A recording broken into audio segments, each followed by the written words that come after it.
Sa balitang ASEAN, isang trade exhibition ang isinagawa sa Laos na naglalayong palakasin pa ang trade relations ng Laos at ng bansang Thailand. Itinampok dito ang iba't ibang produkto mula sa dalawang bansa. Narito ang ulat na aming kasama si Elizabeth Kachin.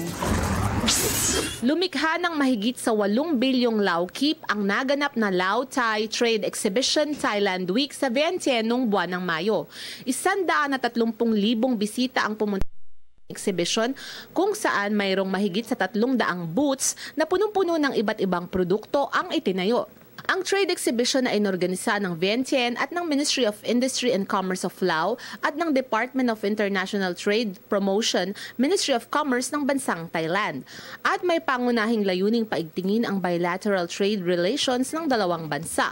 Tampok dito ang mga produkto mula Laos tulad ng handicrafts, pagkain, furniture at iba pang export products. Samantalang mula naman sa bansang Thailand ang mga produktong tulad ng electronic appliances at educational supplies.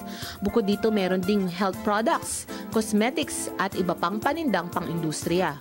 Ang trade exhibition ay malaking tulong sa mga negosyante sa kanilang paghahanap ng potential business opportunities at mga maaaring makatuwang sa negosyo. Para sa Telebisyon ng Bayan, Elizabeth Kachin.